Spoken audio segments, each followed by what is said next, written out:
नमस्ते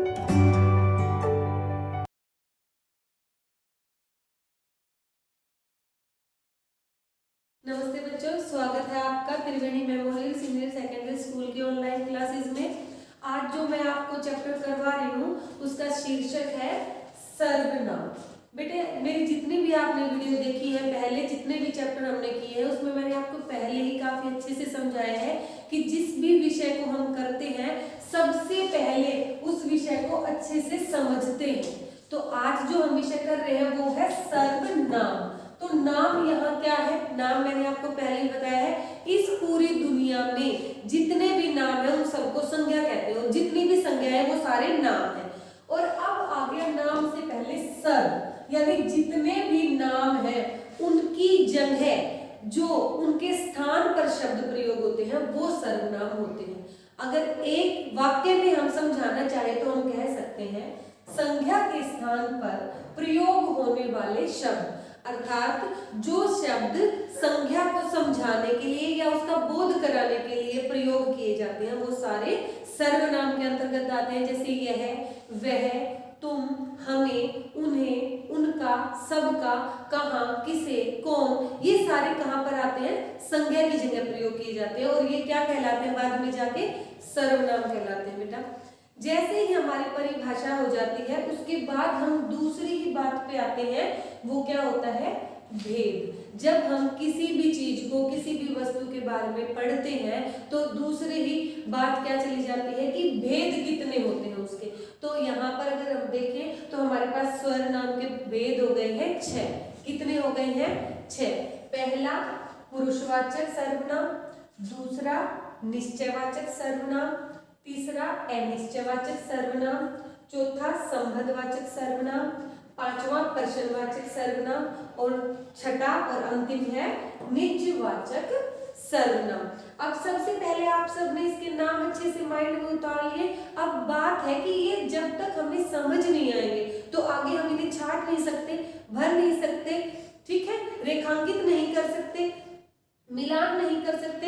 लेकिन जब भी आपके किसी भी विषय की परीक्षा होती है तो हमें ये सब तरीके करने होते हैं, उसके लिए हमें इनको समझना बहुत ही अनिवार्य है।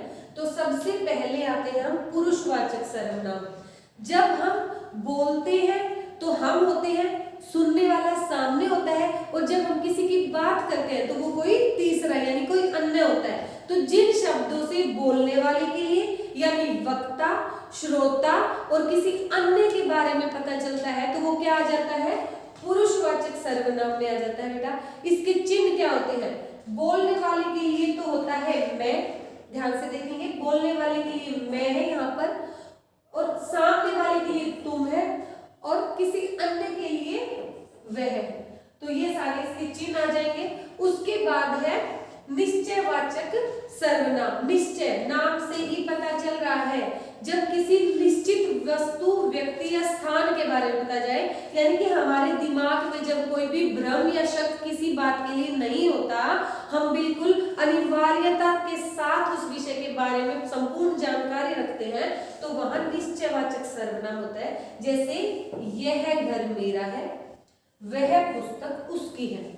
तो ये हमें पता है कि ये जो घर दिखाई दे रहा है ये मेरा है, मैं बता रही हूँ ये मेरा है, मुझे पता है, मैं निश्चित हूँ अपने माइंड से कि यहाँ पर यह आएगा, और वह घर उसका है।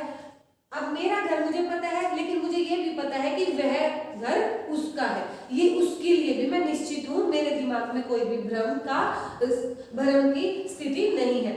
अब तीसरी बात पे आते हैं हम। तीसरा भेद है अनिश्चयवाचक सर्वनाम। यहाँ पर निश्चित था बेटे, यानी कि हमारे मन में कोई भ्रम नहीं था, निश्चित थे हम किसी बात के लिए। अब यहाँ पर है अनिश्चय, यानी कि भ्रम रहेगा। हमें ये तो पता है कि सामने कोई है, लेकिन हमें ये नहीं पता कि सामने कौन है। अब मैं कहूँ कि दरवाजे पर कोई आया है, अब आपको ये तो पता है कि दरवाजा अगर खटखटाया है किसी ने तो कोई है वहां पर, लेकिन आपको पता नहीं है मामा है, चाचा है, भैया है, पापा है, कौन है, बट ये आपको पता है कि वहां पर कोई है। फिर चाय में कुछ गिर गया है, अब आपने कुछ उड़ के गिरते हुए तो देखा है, लेकिन आपको ये बिल्कुल नहीं पता है कि वो क्या है। यानी कि जिन शब्दों से हमारे मन में भ्रम उत्पन्न हो जाता है, हम निश्चितता को ग्रहण नहीं कर पाते, वो अनिश्चयवाचक सर्वनाम है। और जिन शब्दों से हमें निश्चितता का ज्ञान होता है वो निश्चयवाचक सर्वनाम है। तो मुझे उम्मीद है ये पहले 3 भेद आपको अच्छे से समझ आ गए होंगे। अब आगे चलते हैं हम चौथे भेद पे, संबंधवाचक सर्वनाम। नाम से ही पता चल रहा है बेटा, संबंध मिलेगा। संबंध यानी कि आपको पता है एक दूसरे के साथ रिश्ता मिलेगा इन शब्दों का। तो जो संज्ञा शब्द रिश्ते के बारे में बात करे, एक दूसरे का रिश्ता बनाए, वो यहाँ पर संबंधवाचक सर्वनाम है। जैसे जो जैसा करेगा सो वैसा बनेगा। जो जैसा करेगा, कोई अच्छा करेगा तो उसके साथ परिणाम अच्छा होगा, बुरा करेगा तो परिणाम बुरा होगा। जिसका उसका, जिसका काम उसी को साजे, यानी जिसका है उसी को साजे और करे तो डंका बाजे। यानी कि जिसका काम होता है ना उसी को करना चाहिए। अगर कोई दूसरा करता है तो वो ढंग से उसे नहीं कर पाता और वो काम बिगड़ जाता है। कोशिश कर रहा है एक अलग बात है, पर परिणाम आने में अभी समय लगेगा। यानी कि जिसका और उसका, जो और सो आपस में एक दूसरे पे निर्भर है ये शब्द। अगर पहला वाक्य दूसरे के साथ साथ साथ रहेंगे तो ही इनका अर्थ है, अर्थात ये अनर्थ है। ठीक है, उसके बाद आ जाते हैं हम 5वें भेद पे, प्रश्नवाचक सर्वनाम। नाम से ही आपको पता चलता जा रहा है कि प्रश्नवाचक सर्वनाम जिन संज्ञा शब्दों से प्रश्न किए जाते हैं, पूछा जाता है, जिसके बारे में हमें नहीं पता होता, पूछा जाता है, प्रश्न किए जाते हैं, तो वहां पर प्रश्नवाचक सर्वनाम का प्रयोग किया जाता है। जैसे कौन, तुम कौन हो, कौन आएगा। सिर्फ छोटे छोटे शब्द भी हम प्रयोग करते हैं, छोटे छोटे वाक्यांश जिसको हम बोलते हैं। मैं एक बात और बताना चाहूंगी, वाक्य वो होते हैं जो शब्दों का सार्थक अर्थ देते हैं, जिसके अंत में पूर्ण विराम लगाया जाता है। लेकिन वाक्यांश वो होते हैं जो 2 या 3 शब्द में अपनी बात को साफ कर देते हैं और अंत में कभी भी पूर्ण विराम नहीं लगाया जाता। जैसे कि समाचार पत्र में बेटा वाक्य नहीं होते कभी भी, जो कि ऊपर शीर्षक होते हैं वो सारे के सारे वाक्यांश होते हैं। तो यहाँ पर भी वही है कि कौन आएगा, एक वाक्यांश है, लेकिन उसमें प्रयोग क्या हुआ है, प्रश्नवाचक चिन्ह। फिर क्या घर पर कोई है, आप पूछ रहे हो, आप किसी घर जाके पूछ रहे हो क्या घर पे कोई है, तो ये प्रश्नवाचक सर्वनाम प्रयोग कर दिया है आपने। उसके बाद है निजवाचक सर्वनाम। अब देखो निज, निज मैंने आपको पिछली वीडियो में बताया था, निज यानी अपना, अपने लिए निज का। जब निज शब्द आते ही आपको पता ही चल गया तो अपने लिए प्रयोग होगा। तो निज के लिए कौन कौन से शब्दों का प्रयोग होगा बेटा, अपने आप, स्वयं और खुद।